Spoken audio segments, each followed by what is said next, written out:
You were still muted. I was going to say something, but you interrupted me as I had muted myself to start. Damn! Greetings, everyone. Welcome to Discussing Tabletop. It is, of course, May 30th, 2020. We're at, like, episode 149. I guess next time we have an episode, which will theoretically be next week, is what, like, 150? Jeez. It'll be another anniversary there. So we're definitely chugging along here. You know, our weekends have not been off to the best start, but we're here for you. I had, like, awful sleep. Joe slept in when he was supposed to do stuff this morning. So, hey, look at us. We're great at, like, you know, having sleep-related issues. We're great at adulting. Mm-hmm. I'm drinking tea. Mm-hmm. It's banner tea. Oh, God. So it's wood flavor? It's wood flavor, and I mysteriously have it at all times. It's either that or potpourri. I just like how the idea of I mysteriously have it at all times. Like, yes. Like, where do you have the tea? I always have tea. Mesquite flavored. Mm-hmm. It's just wood chips soaking in water. But we do have a couple things to talk about that have come out in the last couple of weeks. Nothing a lot exciting, but a few things that stood out amongst all the shining meh. So, Double Masters from Magic the Gathering. That's a thing that we're going to talk about a little bit. And then Con and Essen Spiel, both got cancelled. Cmon has announced a couple of games to talk about. Masters of the Universe, a board game, and a Scooby-Doo board game. Those are... Come on. You know, we're going for very, like, 70s, 80s and Cmon games there.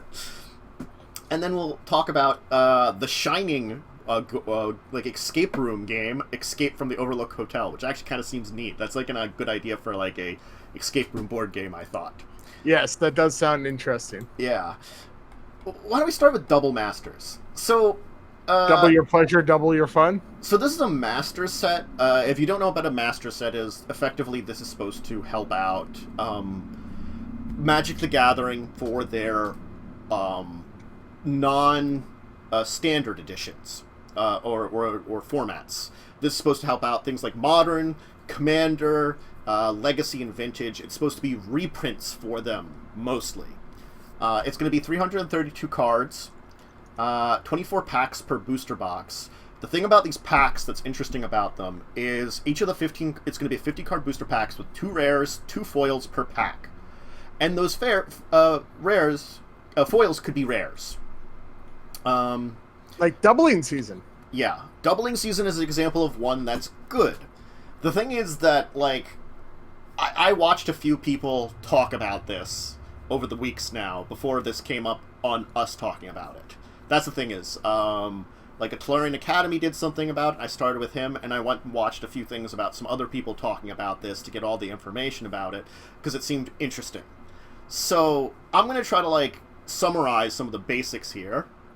Like, Doubling Season? Let's start with a big one here. Up on the Magic the Gathering Amazon store, because there's not an MSRP, they're selling it for $16.30 a booster pack. Yeah. That's expensive. Now think about this. Yes, you get 2 rares, but like all good sets... There's probably going to be... rares and bad rares. What happens if you get 2 bad rares and a 1630 pack? Who's this for? Other than people that can spend a lot of money. This price is like 4 times that of a normal pack. And the thing that I heard, like, I didn't even think about, that someone talked about, is like Battle Bond, or one of those, like... I don't know if it was Battle Bond, or it was one of those weird sets. Let me actually look this up to get the proper information. Doubling... Like, I could see, since you're doubling the rare and doubling the... Okay. Battle Bond, which came out pretty recently, had Doubling Season in it. Battle Bond had packs for, like, standard price. Would I prefer double rare for 4 times the price, single rare for normal price? when you could buy 4 packs for the same price and then get 4 rares. Yeah. And have 4 chances to get doubling season instead of 2. And even if Battle Bond had foils, same chance to get foil rares. You know? That's what I'm saying. Like, if doubling season, I which is I could see if they only doubled the price. Like, maybe. The rare list would have to be insane to make me feel like it's worth this. Granted, we haven't seen everything that's going to be in here. So maybe the rare, like, they have Blightsteel Colossus. That's a really good one. They have Doubling Season. That's a really good one. It's just that, like, how many really good rares can they have in one set? For the price. Yeah. Well, and that's what I'm saying. If it was double price, maybe. Now, but almost quadruple, no. It's not worth it. The only things that we know about for it is it's going to be 332 cards, of which 121 are rare and 40 are mythic. Okay, so that's actually like half of the cards uniquely will be rare in this set. So that makes sense why you're getting 2 in it, because there's gonna there's gonna be a lot of repeats in your commons and your uncommons, of course. But the thing is, when you have 121 rares and 40 mythics, what's your chances of getting, like, how many good ones can you get to, like, balance out that price? Like, right. I just it just seems so expensive. Yeah. No, for the price, I don't see it being worth it. How many people are going to be burned by this? Buy a pack or even try to buy a booster box? There's a lot of things you can't do with this. I would not think you'd be able to afford a draft with this. God, I don't even want to know how much a booster box is going to go for. It is supposed to be 24 packs, so approximately 1630 times 24. It'll probably be a little cheaper than that because it usually ends up being a little cheaper than that. But let me quickly do math on a calculator on my phone. Around $400. Let's say around. Yeah, no. Let's say they do around $350 because they do tend to save some on a box. It's still around $350 for a box of 24, which is 48 rares. That's ridiculous. Which, again, if you think about it, a normal booster box has, what, 36 packs to it? So it's 36 rares for $100? Yeah, you could almost buy 4 booster boxes for the price and get more rares. It doesn't make sense. Yeah, the price is just so high. It's just so high, and I think that's going to be the big problem with this set. Is the price point is just insane, and I feel I want to, like, try to defend it a little bit. Is the thing, you know, just in the sheer fact of, like, well, there's details like, yeah, maybe they can put together an insane great rare list, but here's the other thing. Just because a rare is very good and people would like to use it doesn't mean it goes for a lot of price. Prices on the secondary market for Magic cards depend on 2 things: use and availability. If it's a rare that's been printed a lot, that people use in a lot of formats, it's still going to be cheap. So that means for your value also, if I'm spending $16.30, granted, I usually when you're getting a pack of Magic cards, I assume that if I would sell an average pack of Magic cards, I would get half the cost of what the cards were if I was to resell everything. Because I'm going to assume I'm going to get an average rare, which an average rare usually can sell for like $1.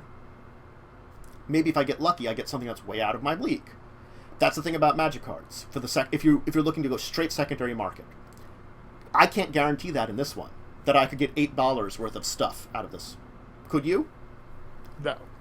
Yeah, you could, but yeah, but like I would think on average, especially with 121 rares, that you might get $4 if you're lucky for your bang. So a quarter of your worth. Yeah, it just doesn't seem worth it. Unfortunately, no. I don't know. There's a lot to be seen about material here that could make it better. Like, more stuff for pricing. Like, as I said, we don't know the full set list, and maybe, like, if we would see the full set list, it would make people feel better about it. But, like, I feel like that's the big thing here.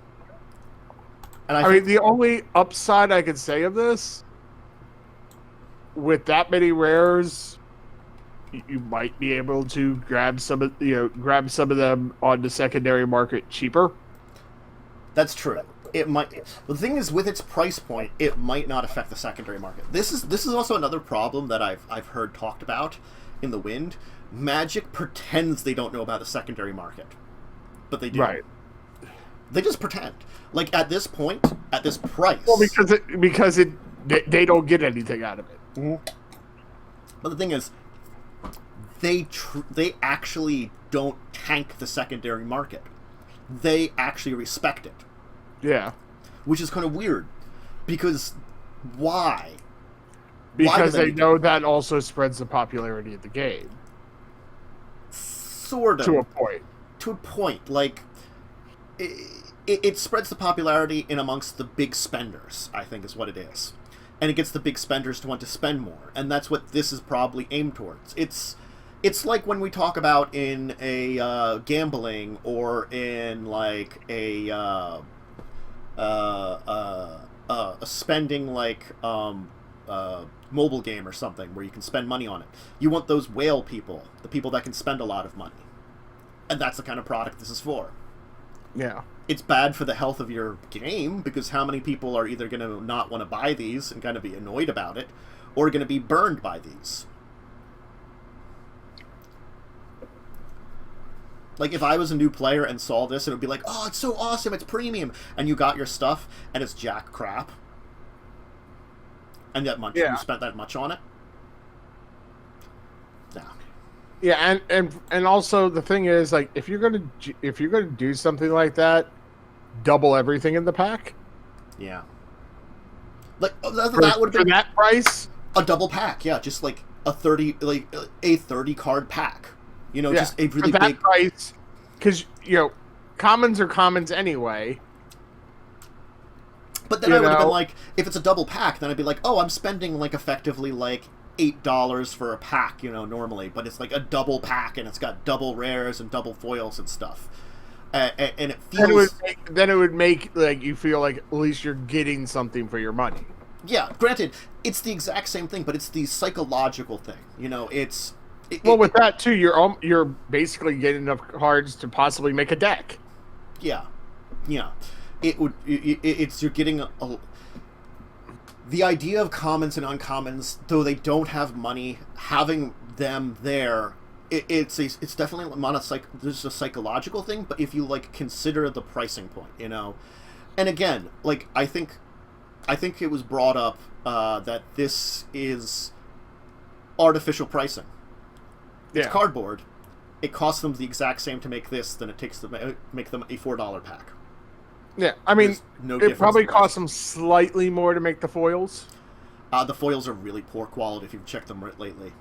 I've actually been seeing some stuff that the quality of foils is actually going down. I haven't bought Magic. The thing is, like, if you're not careful, they will curl like there's no tomorrow.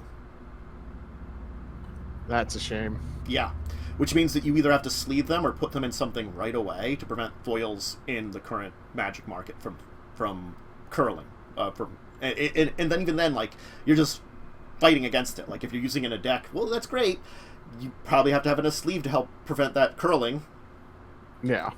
They're cool looking. There's plenty of really awesome foils and stuff like that. It's just they kind of suck that way.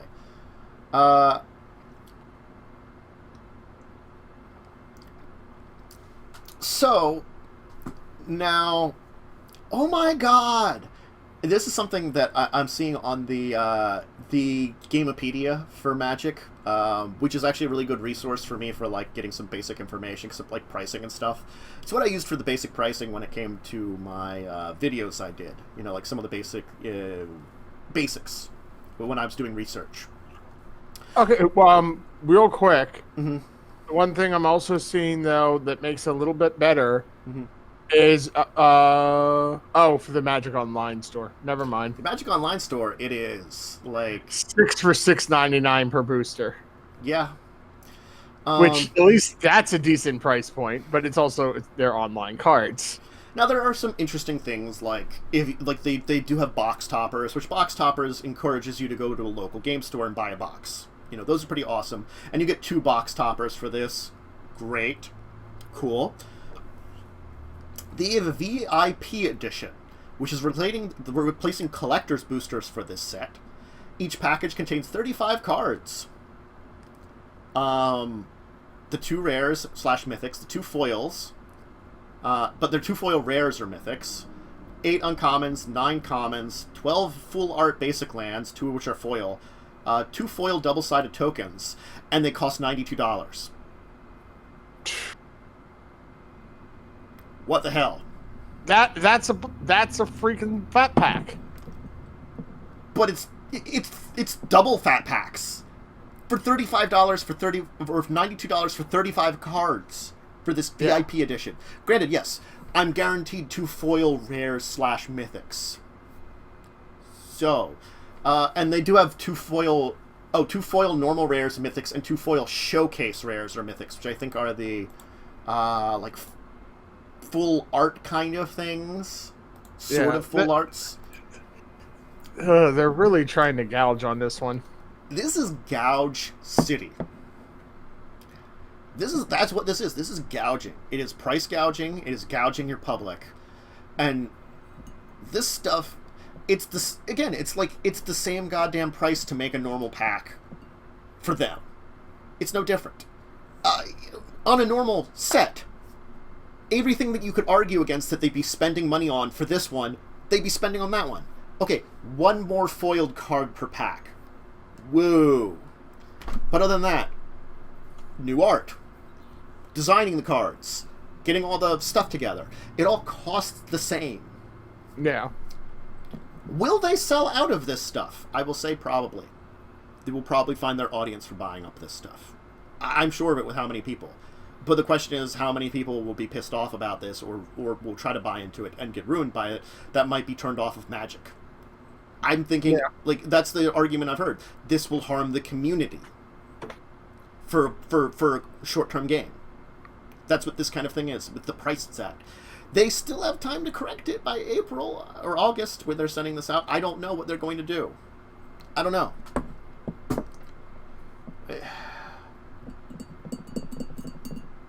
Man. And it's a master set, so it's supposed to be good for Modern. It's supposed to be good for Commander and stuff like that, which are very popular formats that Magic rarely does anything for. They always are doing stuff for Standard or for one of their new things. I mean, they've been doing better on Commander lately, but still. And technically speaking, this is an interesting thing that's been said. This set is designed to be drafted. I would rather spend $100 and get a normal box and draft off of that. Or if you're going to spend almost $400, buy 4. Buy 4 different boxes from 4 different sets and have like this big epic draft with my friends where we have like options, you know? Yeah. You can probably, for $100, buy the last 4 sets. I can go buy Eldraine, Theros, Ikoria, and I'm thinking, is it the core set from last year? I could probably buy each one of those for $100 right now. Throw together some kind of epic, draft thing that we'd have for like $400. That would give you so many more cards and so many more rares. Oh, God. But August 7th, it's supposed to be on paper, and it's August 6th for Magic Online.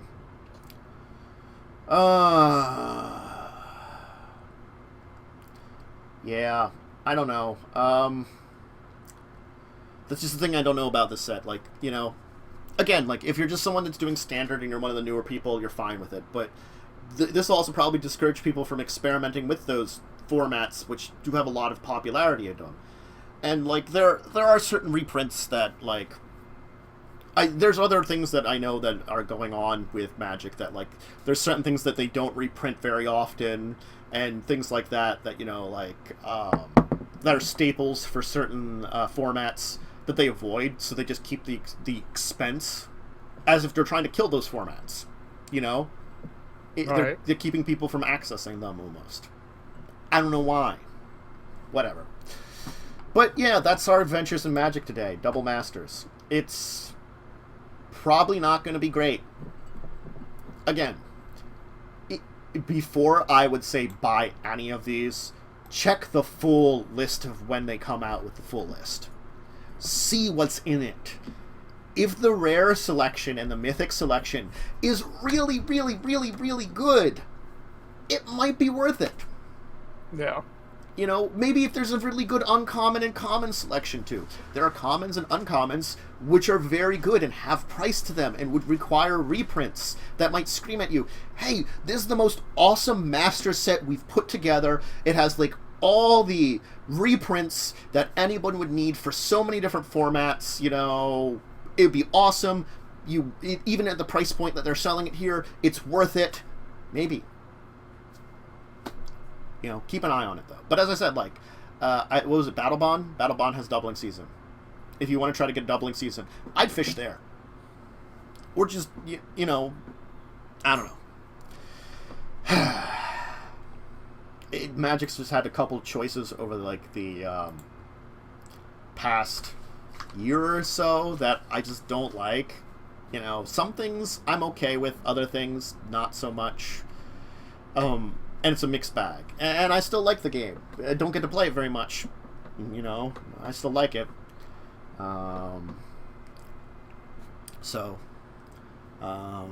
Anyway. Let's talk about something else. We got other things to talk about. Yes. We got conventions that got canceled. Big conventions. I'm not surprised with Gen Con. Gen Con was one of those ones that I was actually anticipating. With how things were going and how things were, like, things are opening up, yes, but they're very slow to open up, and because and even with that, there's still been backlashes of places that have opened, and then they're getting a lot more cases again. Well, that's the thing is, like, there's still a couple that are, like, on edge, I think. Like, PAX West has not been canceled. Now, granted, PAX West is in September, so things might be better around then. But a PAX is a very packed area. I feel like we'll be back to a relative normalcy by December, or we're going to have to force ourselves into a normalcy by then. So, like, something like Unplugged, I'm on edge about it. I think it could have some things affect it by then. But the fact is, we can't shut down like we did now again and survive as, like, a culture or an economy, you know? So, and I respect that. We can't do it again. So, by then, we have to be open, and we have to deal with the fact that... They still might not want something like that many people crammed in one area. They might limit things, that's definitely sure. They might, too many people crammed in an area might limit things. We don't know what they're going to do by then. Right now, we're just barely opening up, and, Gen Con was for what? Like, August... well, the new one next year is going to be August 5th to 8th next year. Yeah. And they are doing an online one this year, which is going to be July 30th through August 2nd. Yeah. So, I mean, they're doing something at least. Well, let's see. It was 61 days to the start of the convention. So 61 from now. It would have been at the end of July. August. End of July, early July. Yeah. It would have been like the very beginning of August, end of July. Yeah. Which I definitely understand because, like, which is when the July. Well, that's when the online dates are set. So it's probably the same exact days. July 31st, to August 2nd. July 30th to August 2nd. Now, like, you can get a refund. Or you can have it forwarded to next year's. Yeah, that's the good thing about a lot of these conventions that they have forwarded to next year. for people that have already gotten badges and stuff that they end up canceled. I commend them for that. Again, like, there are a lot of probably businesses that have been damaged by this. Because I'm sorry, like, Gen Con is a big announcement place for a lot of companies. Yeah. Which I'm sad about, because, like, with the online format, no matter how good they have for an online format, they are not going to have the level of stuff that they had at the actual convention floor. Like, individual companies, when they do their online things, great! They are announcing their stuff and their stuff alone. Those work fine. PaizoCon being online and stuff like that. It makes sense. Gen Con, you can't do the same level. You can do some things, but you have to pick and choose then as Gen Con. Maybe like the big name people that had announcements that they can still announce them through, or something like that. They're still selling some of their gear. They give the basic information on their convention, that what's going on with them. So, and it's the same. This is more interesting because Essen Spiel, which is one of the big, it's the German big gaming convention. I don't know if it's the only big European gaming convention, but this is one I've heard of before. They're postponing Spiel, which was planned for the 22nd, 25th of October, and putting it back a year. So, that's October. So, like, the PAXs, I don't know about them this year. Because of that. That's something that, with its date, I'm unsure about. Now, granted, they're much earlier on, because that's looking into, 5 months from now. So I'm sure it's a lot better off for a lot of the people that were going to be at Essen Spiel than it was at Gen Con, because Gen Con's canceling it 2 months out. They kept their people that maybe couldn't get refunds on plane tickets or hotels going for 2 months. Maybe they hadn't booked them yet because they were waiting. Maybe they'd already booked them, and they passed due for, like, canceling periods, because sometimes there's canceling periods for something. I don't know if 2 months out is good enough for some of these places. So how many people were damaged for this one and for Gen Con, and maybe okay for Essen because of this? I don't know. Yeah.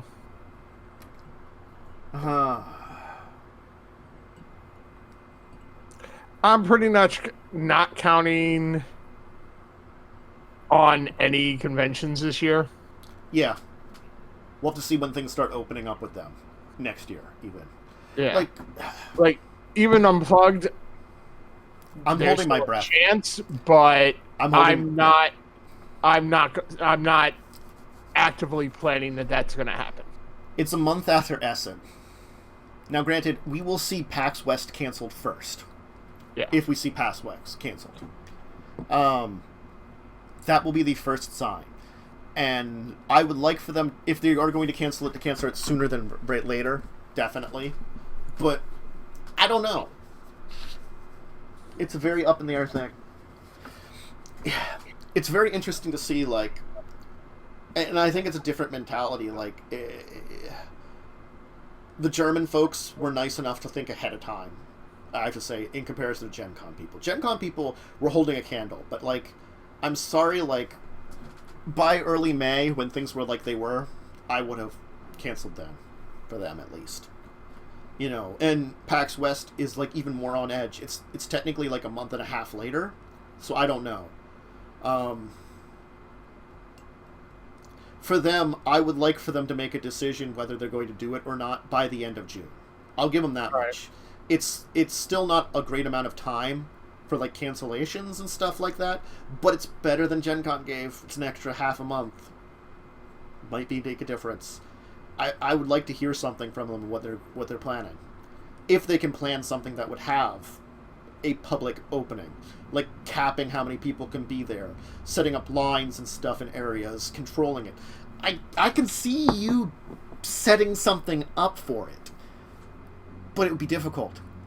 And I could see it being more of a media event, maybe, even, too. But then if you're more of a media event, people aren't getting their... Like, the people that are putting on displays there aren't getting their bang for their buck, too, because they're not showing it to the public as much, too. which is one of their Right. things, is they're doing it to both. So I don't know.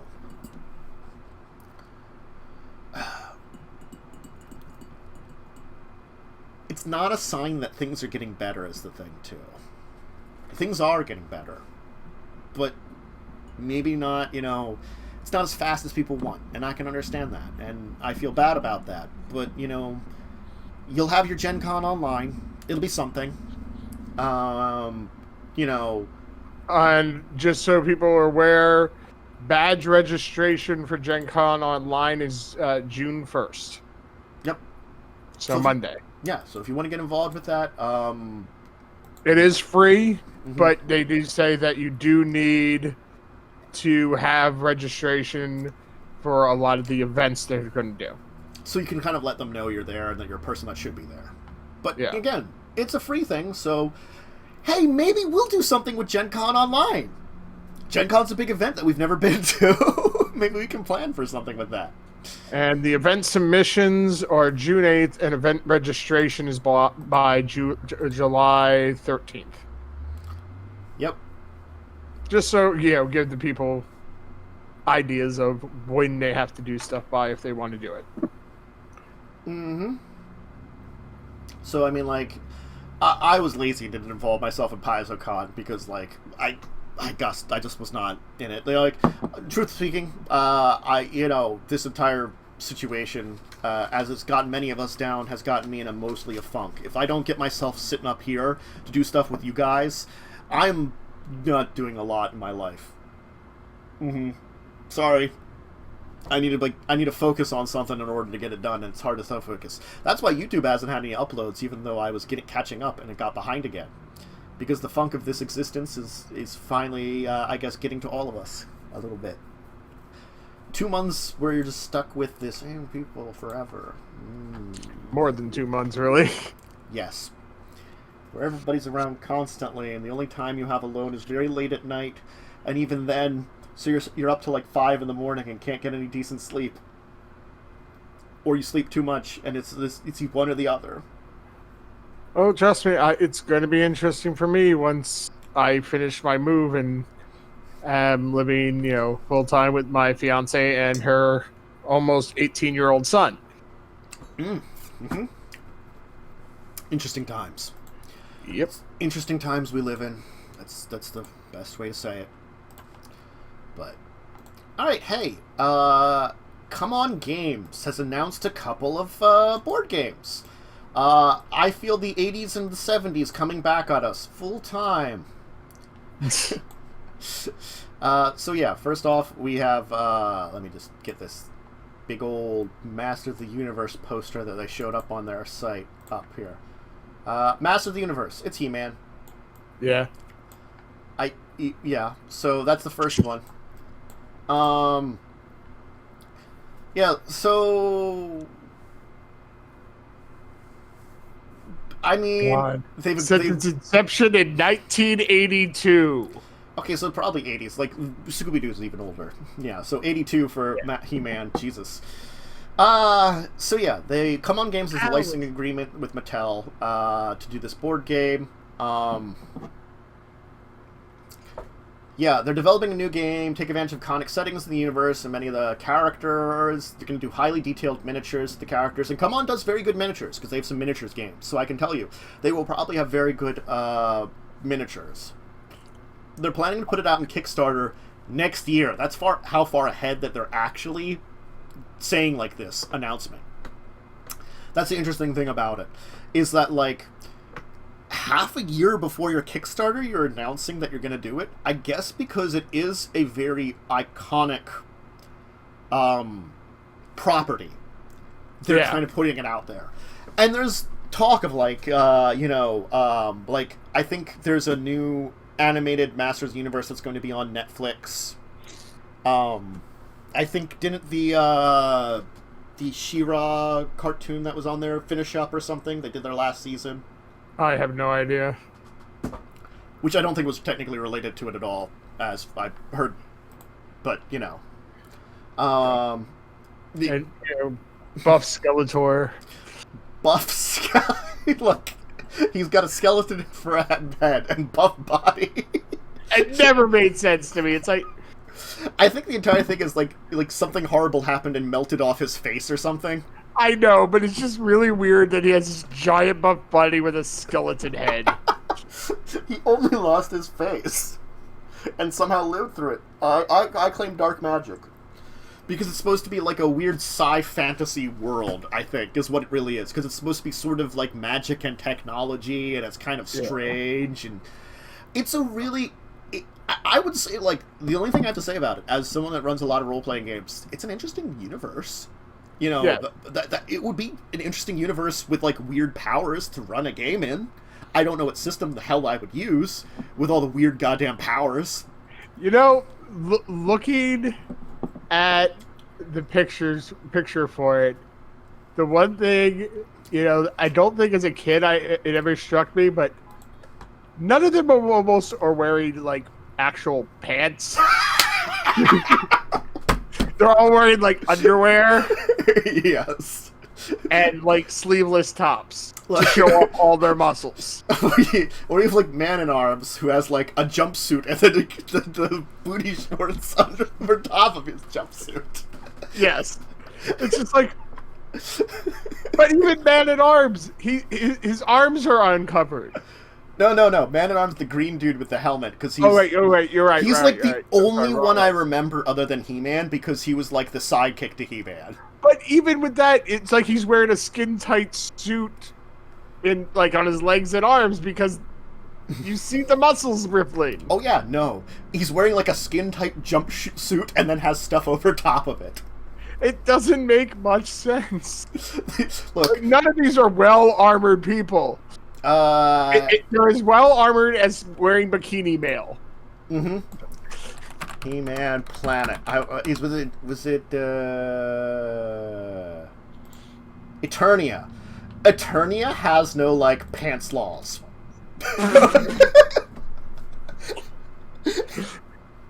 You're not allowed to wear pants in Eternia. Look, their fashion statement is booty shorts. It's the most popular or fashion. Underwear. Yeah, just loincloth. Don't even look like booty. No, it's not even a loincloth. It looks like they're wearing Speedos. They're wearing freaking Speedos. There you go. Speedos are the fashion statement of Eternia. What are you gonna battle in? A Speedo. Speedo and muscle shirts. Why? Mm-hmm. That sounds about right. Speedos and muscle shirts. That's their fashion. Actually, wait, there is one guy wearing what looks like a long sleeve shirt. Which one? It's still in the bottom, towards the bottom left. He has like a red vest and like a white shirt underneath. Oh, that's still that I recognize. That's Prince Adam. That's what it looks like. He removes it to become He-Man because Prince Adam doesn't fight. In order to fight, he has to lose the pants, the shirt, because he's wearing purple pants there too. Oh, God. When you're not a fighter, you have pants and a shirt on. In order to become a fighter, you have to lose your sleeves and your pants. God. I mean, the only fully clothed person, I can't remember his name, the little wizard dude. Yeah. Oh, I see him in the picture here. Yeah. I know it Orko. starts with an O. Yeah. They have their names on the picture if you can somehow read them. I can't read them, though. It's really hard to get back. The only one who has full clothing is Orko. Yeah. But I also thought he was, like, Again, like, this is, like, weird information that I'm not even sure is correct. I thought he was supposed to be, like, a wizard from another dimension or something stupid like that. He's some kind of wizard, I know that. Yeah, but he's supposed to be from, like, a weird place that's not normal in Eternia, so they wear robes where he comes from. Yeah. They're the weird part of Eternia. I don't wear a loincloth. It's like, oh, He also doesn't have a face, he has just glowing eyes. Yes. He only has hands and glowing eyes. See, maybe that's all he is, so he doesn't have a butt for his Speedo. He can't wear a Speedo. He doesn't have the arms for the muscle short. Well, at least the tigers and stuff aren't wearing Speedos. God. Oh, God. One guy on Skeletor's team looks like a Gorn. He probably is. Look, Skeletor's team He looks was like a Gorn weird. from Star Trek. Skeletor. And I don't know what the guy right behind Skeletor with the saber and a weird thing on his other hand that looks like a giant ball. I don't know. I'm trying to like look at this and investigate this. And there's a And then guy you have on like crab guy in the back. Crab Guy's awesome. Who has human legs and arms, but crab claws and like a crab head. And like a carapace for its torso. Yeah, you know. And then there's the guy on like the cog vessel. Yes. He's not wearing a Speedo? He might be. I think that's supposed to be, I can barely read it here, Man Beast? Okay. And they each have the signature chick on their teams. Because I can see Evil Lyn, and is that Tila with a hawk? And like, okay, look, she's got it worse. From this picture, it looks like she's just wearing a fig leaf. Yeah.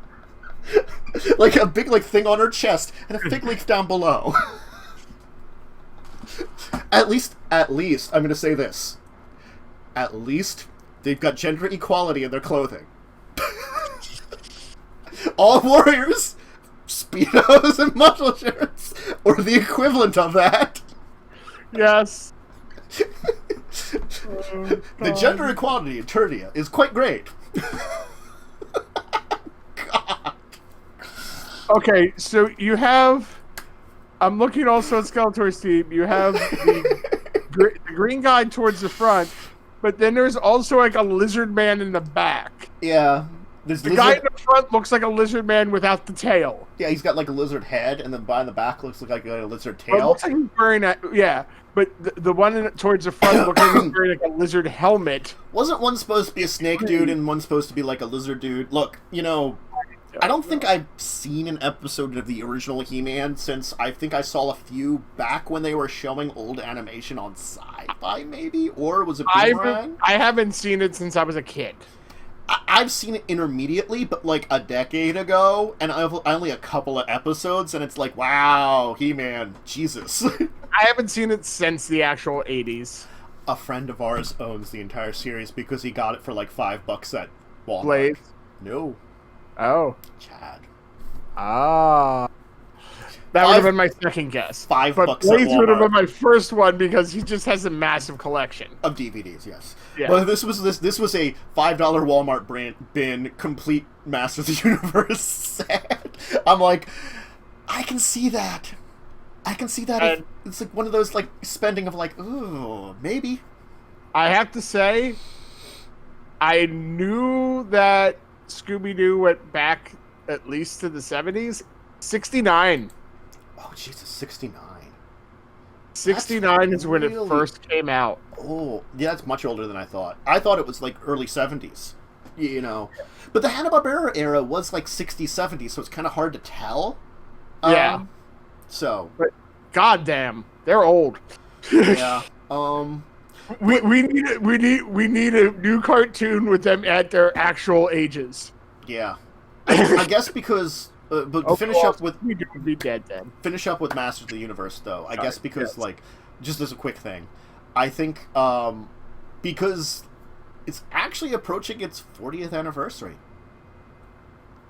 2022. Yeah, this is 40th anniversary, and if the Kickstarter is going to be in 2021, it's probably going to be out just shy of the 40th anniversary. It's a good time for it, and I guess like because we're seeing it reemerge, it's a good time, and especially they're bringing up stuff by like announcing it now. They're being like, hey, we're announcing this way ahead of time. It's going along with like, you know, all the other stuff that they're going to be doing with it. And you know, Cmon's done a lot of good games like this, but yeah. So Scooby-Doo, it's another board game that they're doing. You know, they've got a couple of people. So doing original art by the person who did Munchkin Dungeon and Foodies. Munchkin Dungeon, it's like a kind of Munchkin-esque style. So I don't know how I don't know Foodies, so I don't know the style we're gonna see for it. But it'll probably be its own interesting style. The people that designed Arcadia Quest, which is a pretty good one that I think did Cmon do that? I'm not sure. Cmon Limited. Yeah, so they did that one for It's, Arcadia Quest. it's their international publisher. They do Zombie Dice, Cthulhu, Death May Die, Arcadia Quest, Rising Sun, Blood Rage, The World of Smog. I think I've tried Arcadia Quest once. And I think that was a lot of years ago. Was it a lot of years ago or a couple years ago? Again, like my dates of when things came out are like so skewed in my brain. 2014. So it could have been a lot of years ago that I played Arcadia Quest. Okay. I think I've done it once. So yeah, so that's let me I don't have a good Scooby-Doo image, so screw it. We'll leave the He-Man image up. Well, okay, I was gonna say you could just take this a screen. Fine. Because the only image I could do is of like the Scooby Gang at the top of this page. They don't have like a picture that's like. That's what I meant. Yeah. They have the mystery machine in it. They do have the mystery machine in it. Okay, so it's going to be a cooperative family-friendly game. They say for 1 to 5 players, which a family game for Scooby-Doo makes sense. Cooperative 1 5-player game, that seems neat. All the characters. It's classic Scooby-Doo. So you're going around town, building traps, catching villains that are technically not, but they're people that are monsters in disguise because they're really people. Damn, if it wasn't for you meddling children, And your I stupid would have dog been able too. to take over the movie theater. It's like, but there's such stupid plans that they have to dress up as a monster for and scare people. I was the popcorn monster. Yeah, it's like, what the hell is this reason? I wanted them, like, to devalue the movie theater so I could buy it on the cheap and sell it then to the people that are making a freeway in town. It's like, what? What? I don't know. I'm insane. They really were. Wow. So each I'm character's trying to devalue the Kabuki theater in town, because doesn't every town have one? Apparently. Why would they just what's like what? There's like one Cthulhu theater in the US and that's it. Why are you trying to devalue those That's here? very thick. Not And George Takei was in the episode. Oh god, probably. Now I'm actually curious if there's any Kabuki theaters in the US. I'm gonna have to Google this. Google Kabuki theater in US. That's not how you spell the US. You say. Oh. They have a Kabuki theater in San Francisco. Well, that kind of makes sense. There's, a Japanese influence there. There's true. So hey. It seems like there is a couple of places. So the more you know. Anyway, back to Scooby-Doo. So each character has their own unique abilities. Very, like, family-friendly. I'd say something like a, like Betrayal at Baldur's Gate. Because that's, like, got characters that have their unique abilities kind of thing. If you've ever played that. And there's other ones that probably are like that one, but it's the one that comes to mind. Wait, I just had to point something out. The one in San Francisco is owned by AMC. That's not... Well, I mean... those are the only one I was going to... Yeah, there's the AMC... AMC Kabuki 8. I mean, that's one of them. There's some other places, too. But, anyway, cough, cough, cough, cough, cough.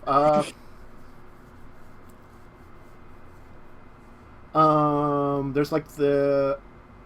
Okay, there's other places, too. To that one, too. But that was the first thing that came up, and I'm like...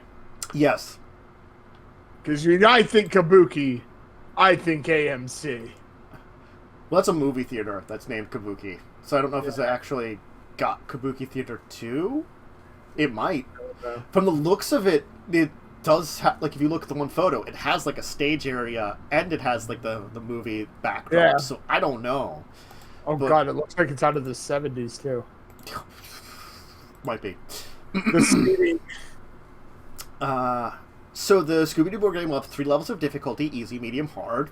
Obvious. It's got 2-player mode, solo mode. So I think normally you really want 3 to 5 players, but they do have special modes for those other things. God.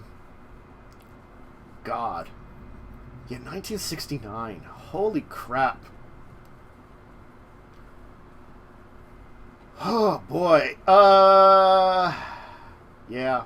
So, it's interesting. They'll talk about it more. They have more information on it, but they don't have a date on this one.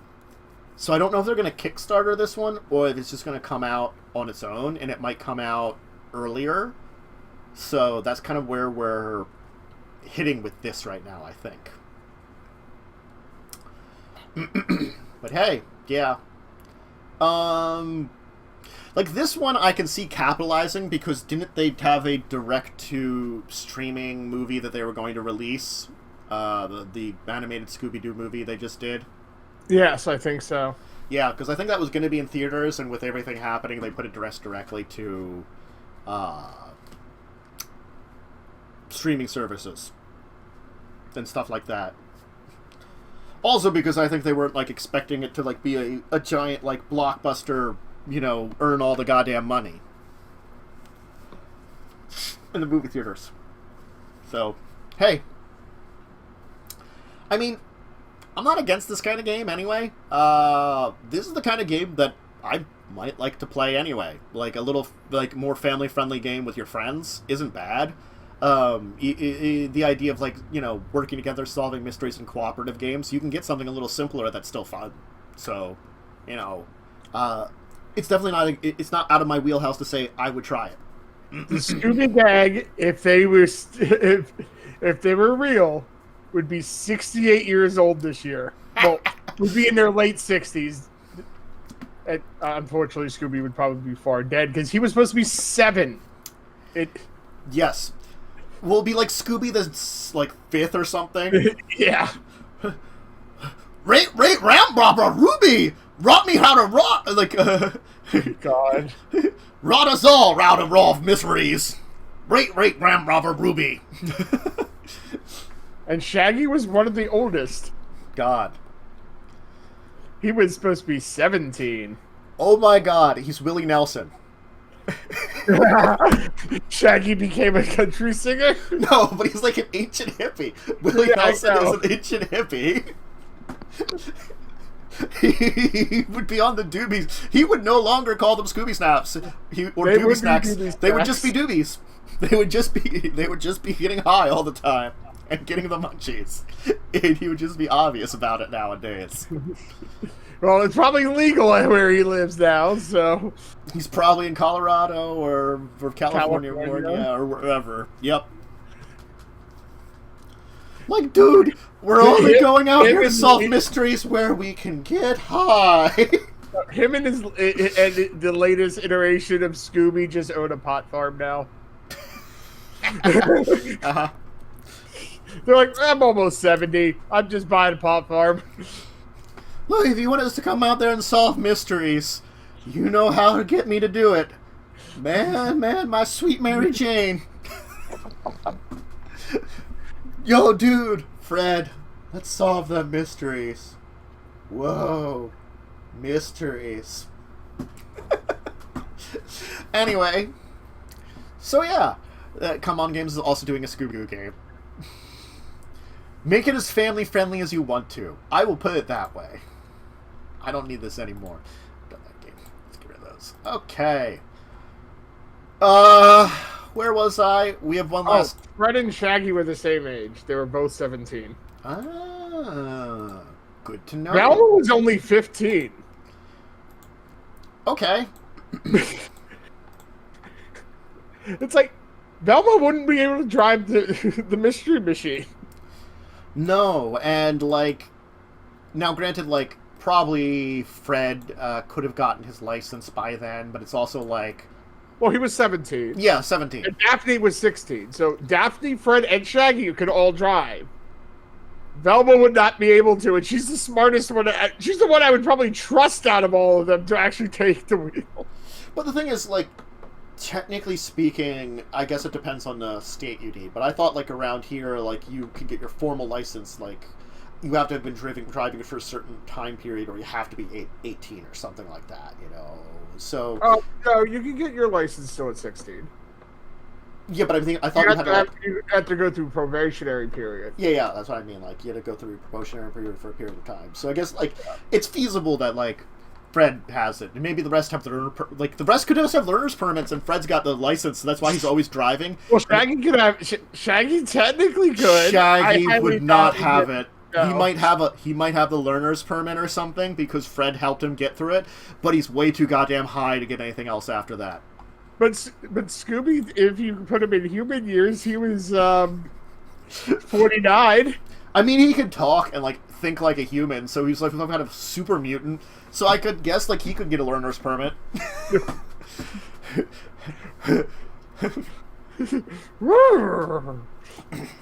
What was it? It might have been like Robot Chicken many years ago. The one. No, it wasn't. It was something else that did it. That like, someone did a little cartoon of it that it was like, Shaggy was talking to Scooby in the back, and like Fred like stopped, like, look, Shaggy, you got to get over it. Your dog died years ago. We've been traveling around speaking as if he was there. Scooby's been dead. And then like there's like it's like an empty panel, and then Scooby goes to Shaggy. Burn them, Raggy. Burn them raw. He was a delusion he was talking to like for like years or something. Oh god. I also don't know how Shaggy and Scooby weren't like extremely overweight. They were like dead. Who knows? Oh my god. So anyway, Shining. The Shining. So it's Escape from Overlook Hotel. It's the Shining Coded Chronicles game, they call it. So it's the Shining Escape from... it's their Coded Chronicles line. It's at-home escape room games. So I've only done an Unlock game. The Unlock series. But there are other escape room at-home games. Ooh, they have a Scooby-Doo Haunted Mansion one. Yeah. No, the only thing about the escape room games is, like, replayability. Like, I could probably play that Unlock game now and not remember most of it, but I would probably remember a little bit of it. So that means it would probably be a little easier for me. Not impossible. It's like when you're saying about, like, time stories, replaying them. I remember a little bit about all the time stories. Do I remember enough to replay some of them? Like the zombie one, I remember it had zombies. This one's at the $30 price point. So, I don't know how much replayability has. At $30, the replayability is going to be the big thing, and I would say, look into that before you buy into it. Like, I mean, it's about the price of an escape room ticket. Yeah. Okay, I'll give you that. Like, a good escape room, a ticket would be around $30. Like, I thought the escape room we went to was around, like, $15, $20. It might have been around 20, but that was per person. Yes. So this is a 1+ game. Mm-hmm. And it's 2 hours. Most escape rooms you only get an hour. Yeah. So like if you really like escape rooms and it's a really fun thing that you like doing, and you because like if you like them a lot, you're willing to spend the money on them, then this is like maybe a product line for you. If you're looking for a replayable board game, you might not have that. So the entire idea is that one or more players you're taking the roles of the unhinged writer's wife and son, Winnie, Danny, and I guess anybody that's accompanying them. I don't know how many players it's worth. Like maybe. That's what I'm trying to look at right now. If there's a picture of the box, I'm trying to see if I can zoom in enough to see if it said 1 to 6. I think it says. Okay, 1 to 6 on the box. Okay. She's trying to find a way Mysterious Road. It's their Coded Chronicle mechanics, which again, like, the only other one they had was the Scooby-Doo one. So I think I'm wrong on that because when you look at what's included, it says 4 journals, so it might be 1 to 4. 1+ players, they say. I don't have. Right. I got to their actual page. Okay, but it only comes with 4 journals, so I'm wondering. Well, the different journals actually might be different escapes. Yeah, true. And that would actually. Because there's 4 room tiles, 4 journals. Yeah. So the thing is that you might have to go through 4 rooms. Also, is what they might do. So like each room has a different journal. I don't know how it works. We'd have to. There's 2 character standees. Yeah. So probably maybe like everybody as a group controls the 2 character standees. Like you're as a group leading them out almost kind of thing, you know. So you unlock clues, solve puzzles, very escape room stuff. There is the Shining ability that I guess that Danny has. So there's some psychic abilities that like can be used. And you're trying to get away before the homicidal Jack gets you or the hotel murders you. Yay! Let's see here. Yeah, it just says what or more on the box. Where's this thing here? So, very appropriately, it's 17 and up. As you said, like $30 for the game. The only other Shining product they have up on USAopoly is a puzzle. The Shining puzzle with the creepy twins. So they actually have the brand, though, for getting more stuff. Yeah. And they do say 2 hours. Like, there's more information that probably is needed. Like 44 clues, 11 secret envelopes, 1 Act 2 envelope. Yeah. I'm just curious. Each game offers a unique storyline and objective to provide a one-in-a-kind game experience. So, yeah, it's their Code of Chronicles. That's the way they do it. Yeah. It definitely would be like if you want to do an escape room at home with people, the escape room games are pretty good. And you're trying to get Wendy and Danny out. That's where the 2 standees come from. Yeah. And you could, like, ask Danny to, like, use the Shining to help you guys out or something. So I guess this might be, like, a psychic clue system or something, you know, that he can only use so much. Red rum! No, I mean, like, I'm glad to see more escape room stuff. Escape room stuff is really fun. And as you said, like, if you like escape rooms a lot, the at-home escape room stuff usually is worth the price. You know, I think that's something that we're very spoiled with as people that play board games. And so we feel like we want some replayability because we buy it. You know, because board games feel like they are replayability. But you do have the option, you know, sell it afterwards. Mm-hmm. And there are plenty of stuff that we go and do that's one-time kind of things unless we pay for it again. Things like, you know, like I like going to miniature golf when you're down at like the shore or something, or places that have it. The thing is, you're going there and you're paying each time you go. Yeah. It might be the same experience also. So there certainly is like... I think it's like one of those things about like the legacy games and stuff that I've always been kind of like meh about because you can really only play through it once. But again, like I think we're just spoiled because you can play Settlers 1,000 times. Yeah. There are plenty of things that we do out there, like going to... Granted, like, you can buy a movie and see it over and over again. You can also go to the movie theater and see it. And maybe you like the movie theater experience. It's a different kind of experience. So maybe if you like the escape room experience, this might capture it in board game form enough for you to enjoy it. Yeah. So. And I do like escape rooms.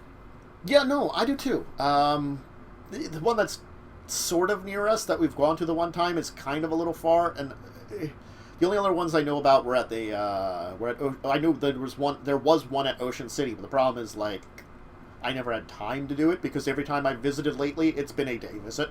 So yeah. I haven't stayed in Ocean City in years. I wouldn't mind doing some more escape rooms at some point. Oh yeah, no. I did a traveling one when we had one show up at work for an event. It was okay, but yeah. Well, again, we'll have to see what reopens after the aftermath of everything that's been going on. You know, it's like that's to get a little bit about like, you know, realistic for a second. It's like I always worry about like what's going to reopen and what's not going to reopen after everything is said and done. What's hit the death knell and what hasn't for small businesses that are out there, because there's plenty of small businesses I like going to that, you know, like what for cards and stuff. Portal. What's going to happen with them? There's a sports card place that sells Magic cards, boxes and stuff for a good price near me. What's going to happen with his stuff? All the stuff at like the big like farmers market that's near us that we like near me that like we like visiting occasionally. What's going to be left there? Some of the restaurants, you know, I like a good restaurant. I like going out to one. So I don't know. We're seeing the light at the end of the tunnel, folks. Enjoy your board games now. You probably will someday be able to go and get them at a store rather than order them online, and I really like that. But what store, where? I don't know. We're just going to have to see. But, no. Good to see this. This might be a great way to fill your escape room needs for a while. And do we have a date of release, or is it out now? It's available this fall. So you can get it from your local game store or at their online store here at USAopoly, the OP Games thing. So expect it coming out soon. The next in their escape room line. I like seeing more of it. Great. Yeah. And the themed escape rooms, like, as much as I think say it's very silly, maybe the Scooby-Doo escape room's kind of neat. It's an escape room. It's just, Scooby-Doo themed. I do not know how silly or not silly it is. Let me just check this here, because I think that's the one that's been out. It is for 12 plus ages, the Scooby-Doo one. So I say it's actually probably decent level of difficulty. Probably the only reason the Shining one is more age plus is the themes. Getting horribly murdered by a house. Doesn't happen when you're Scooby-Doo. But for 12 plus, I'm saying it probably is actually a decent escape room on that one even. So, a little bit more Scooby-Doo in our lives, just for that one. Did we need that? Hell if I know, but it's there. You know who did it? Scrappy. That bastard. Is that the... That's the Rawful... I know. Is that the Rawful... live action movie that they did for their first live action movies? I call it Rawful because it's relatively awful. Also, it makes sense with Scooby-Doo saying it. Rawful. Yeah. Also, it's one of those things of could you tolerate it? I don't remember if I could tolerate it. I don't remember how awful it was. I just remember it was relatively awful. It was pretty bad. But you did have Mr. Bean and a.k.a. Rowan Atkinson in it. And you had Buffy the Vampire Slayer as Daphne. That is true. You did have Buffy as Daphne. Advantage. I didn't throw the docket in the chat. Never. Let's do that now. Daphne the Vampire Slayer. Because I think that's our normal docket here. Just because, as I said, these were the very interesting news. There's plenty of other releases and stuff if you want to check them out. And, there was announcements at PaizoCon and stuff like that, but none of the announcements screamed at me, let's talk about them here. So, I hope this is a good news for your basic news for the week, because we have some regular segments we usually do. We don't have a deeper discussion.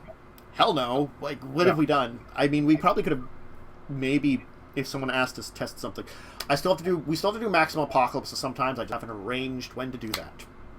And Kickstarter Korner, as I told to Joe earlier, usually when we've been multiple weeks, unless I see a Kickstarter that really stands out at me as really cool, and normally that's an RPG Kickstarter, I don't talk about one. I don't really look into it. And I didn't see one this week. And I think Joe, with... I didn't get a chance to, so... With our weeks, it's just... With this morning here, it's just been Well, also, not a lot of companies are doing a hell of a lot of releases at the moment. There's a couple of Kickstarters that are happening nowadays, but it's only, finally now. It's as our friends at, Arcadia Games. Let me just get the right name for the company, because if I butcher it, Will is going to be pissed off at me. his Arcanist Entertainment. As our friends who run Arcanist now is, they have their Kickstarter on hold. Or did they get it back up? Now, let me check. Nope, they had canceled their original one for Schism. So, eventually they're going to get it back up. But they canceled it because it was the beginning of the everything going wrong. Yeah. That's what it was. And so now people, with everything reopening, are finally starting to get Kickstarters really out. There's been a couple here and there over the weeks, but it's just been a couple here and there. Yeah. God, that is That is a weird place to find something in my pocket. Look, Do you have a sprocket in your pocket? No, I have a piece of breakfast. It was home fries, and I dropped a piece, and I thought I picked it up, but apparently there was 2 pieces, and one of them ended in my pocket, and I'm like, how the hell did that happen? Saving it for later. Oh, yeah. I just threw it out in my trash bag in my room here. Uh-huh. So that went away. Our week in tabletop. We did stuff for a couple of weeks. Yes. Let's see here. Grinding gears. We'll start with that. Yeah. You finished exploring your Banner's technically world. Yeah. Fought a horrible monster. Mm-hmm. A alternate version of a collector vat that seems to have been sucking the essence out of the Warforge for some reason. Oh, so pleasant.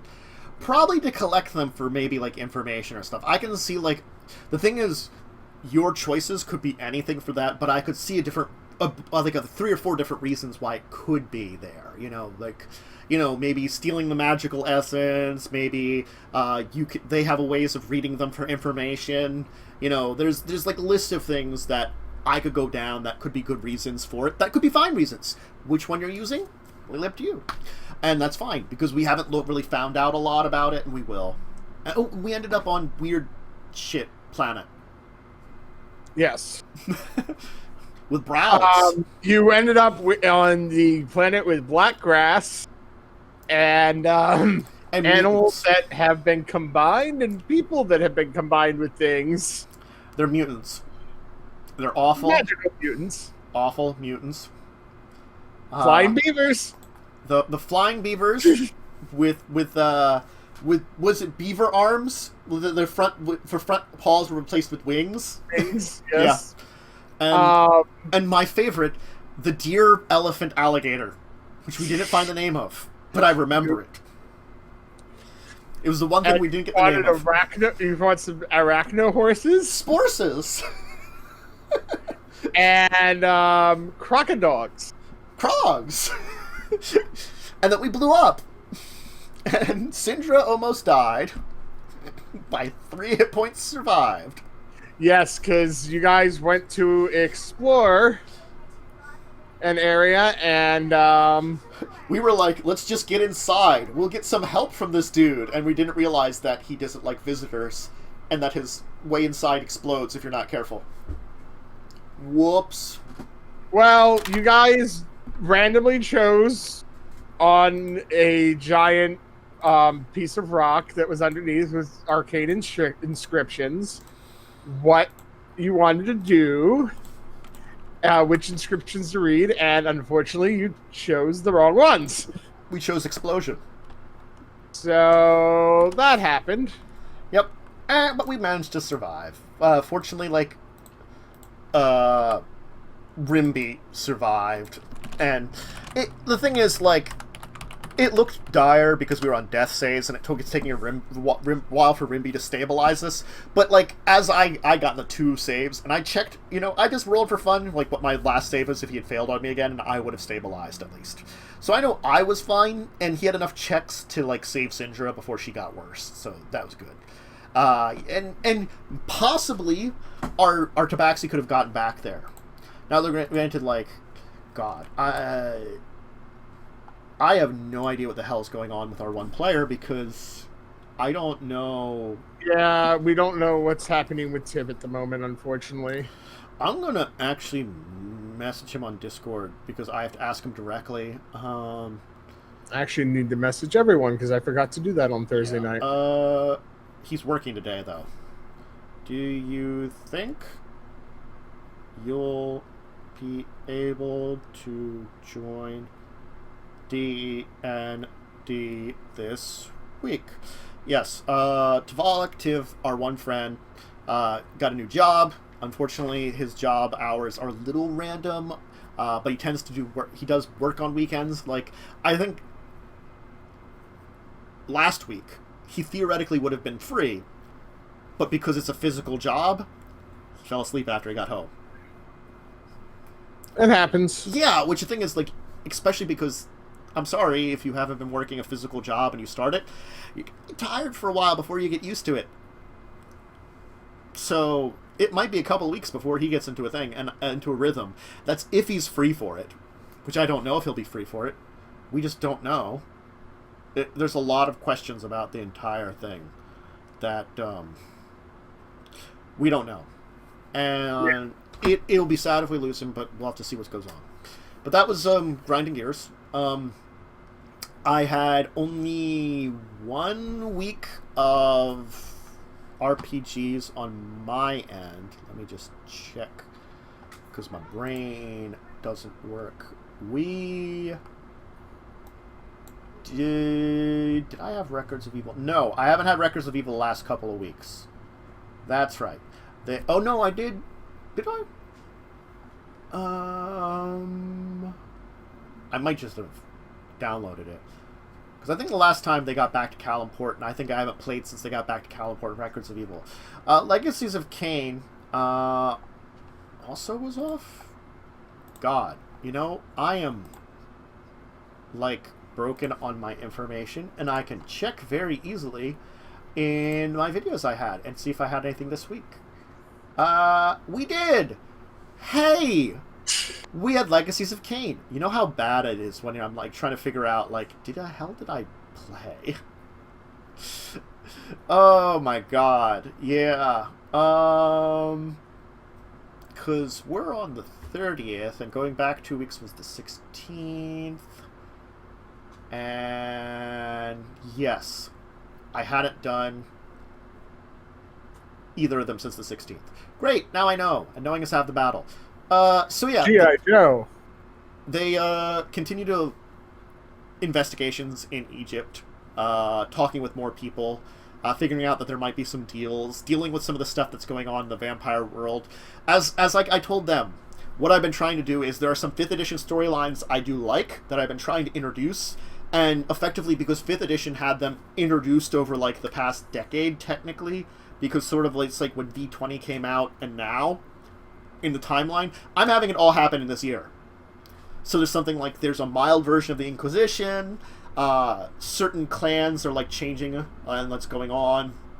Like I'm having things like set up and like storylines roll through that are ongoing storylines for that and kind of enter into their world and seeing how it affects them while they're on their storylines. Granted, sometimes it doesn't affect them directly, and it's an indirect effect, but it could be like, oh, hey, this person you want to make a deal with, because of what's going on, you have to try and change the way your deal is going on. So they've been talking to like people like True Bruja and Assamite, things like that, and they're working in Cairo, which is a very interesting little place to do, because it's like kind of like separated from a lot of places, so it was fun there. And then we had Children of Wrath, which I think we only had the 1 week. Yeah, because this week we weren't able to. Yes, we had last week.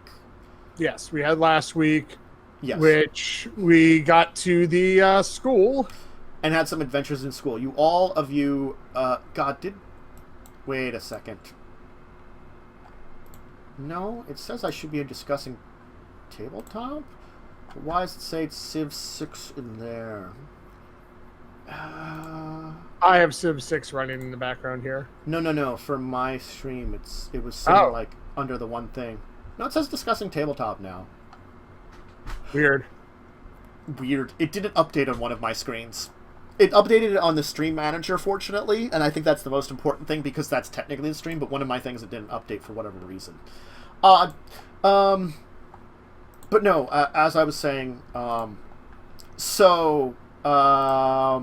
of you got to the Tellurian Under the Sea, which I have to say, like, when you went to Tellaria and Orvada, I kind of described it as being, because it's a campus in a merchant civilization, it's much more practical, a lot of the things they do there, you know. And Under the Sea, because it's like at the at the ruins of the original Talarian Academy, it's much more magical. It's got this kind of interesting feel to it. It's got like this, it's almost like this tower which is hidden by magic under the sea, and then it kind of goes under the ground and spires down. And it's got this kind of like central shaft that's kind of like really cool and interesting, that's very open, with these kind of like almost floating areas that are like open rooms, and like these offshoots all over with really cool things going on. And you guys like all kind of signed up for joining classes, kinda. I know you're staying there for a month, and you kind of like got into like all the things you're learning there, and like in getting into like researching this information about things that you've been kind of running into. And you're gonna like learn stuff, and it's gonna be neat. And I've kind of made a couple notes for a couple of your characters. Like, I kind of know where your character's going because I had a chance to talk to you, and where Mad's character's going, and a little bit about where Lindsay's character's going. But she has some options that I don't know if she wants to take. Like, because she's a core, I gave her the option of learning like lithomancy, which is like, I think would be maybe like a druidic specialty, maybe. But I don't know if she'll take it. She might just stay with Ranger, because that is one of the big core things too. And she found a core that's studying there, because the core she found is more of an elementalist, like a pure elementalist, rather than just a straight lithomancer. So that's why they came here to learn, and it's like an interesting storyline, and it's fun. And next time we only played because we were down one person or two people personally. On an average session, I could probably play with 3 of us for most sessions, because I've got the NPCs in place, and because like I can always come up with reasons why people aren't doing things. Winter's wandering off and doing something, someone being working on stuff. I can often explain it. But like for this, because we have the time skip, and we're probably going to get some actual story beats, I thought it was less appropriate for doing that. And you definitely will learn that there are things that you can learn here that you might have to actually go to main campus to learn about. Like you'll get hints that like, oh hey, we got this new stuff here, but maybe we need to go to like the best academy, Talario West now, to get the full information. I know more of like what we're looking into. So we'll see. Like I've got to decide what the level of information I'm giving you is. So it's gonna be interesting. That's all the RPGs I think we had. We did a session of the Offstream one with we did do that. Pathfinder 2nd edition we've been experimenting on, which has been interesting. We're up to 9 players, but we never have 9 players. Let me put it that way. There is 1, 2, 3 at very least that never show up. So that's what I'm saying. So that puts us down to 6 players that might show up. You, Blaze, and 4 others possibly. Granted, 6 players is a lot, but it doesn't seem too bad so far. It might be too many. I don't know. And the reasons that we ended up with so many players is we were trying to like expand things as to who and what was not there, kind of significantly, things like that.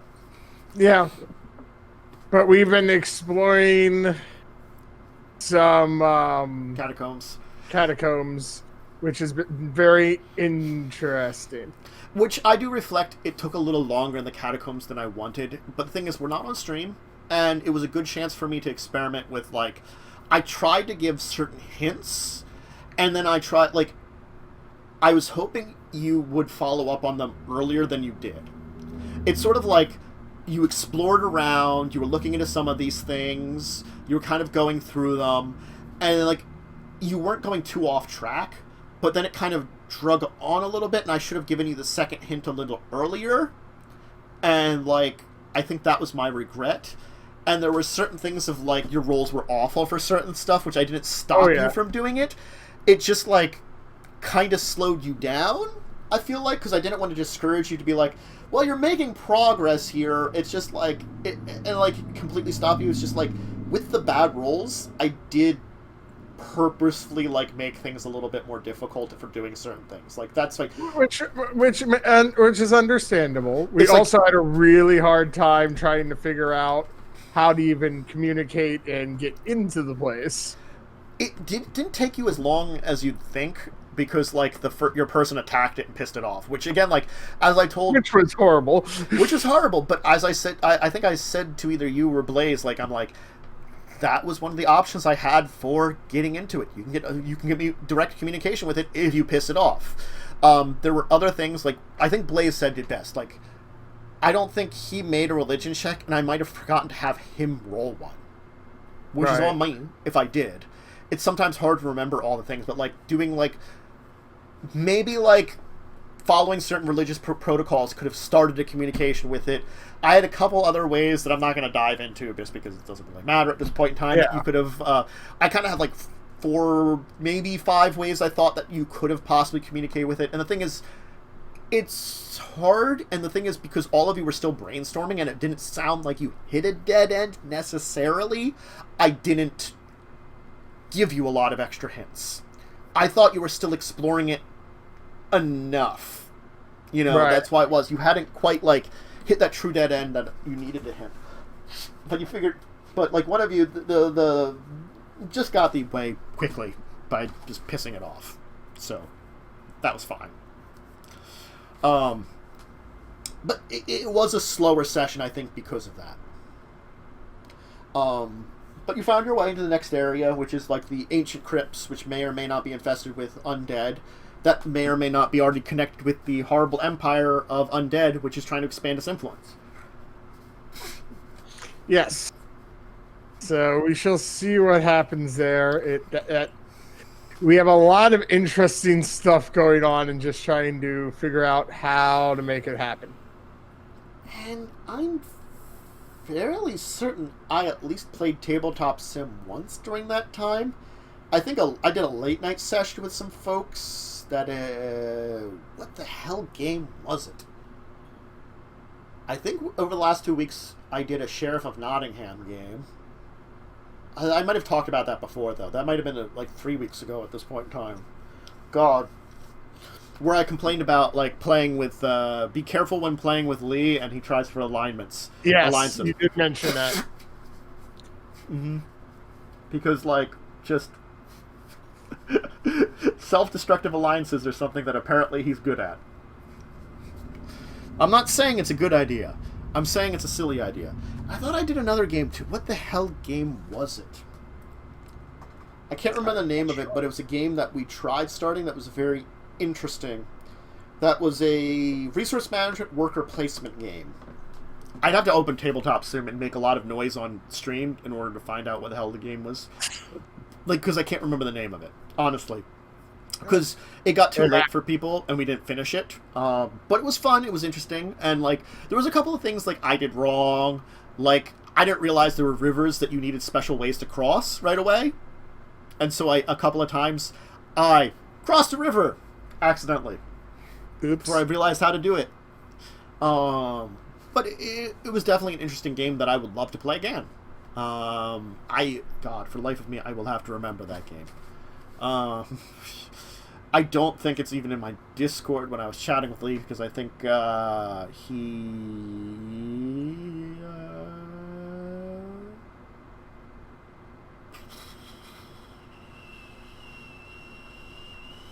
probably asked me when I joined his chat. But, yeah, no. I think that's mostly it right now. Yeah, there's a couple of things on my agenda for going on that I've been talking about.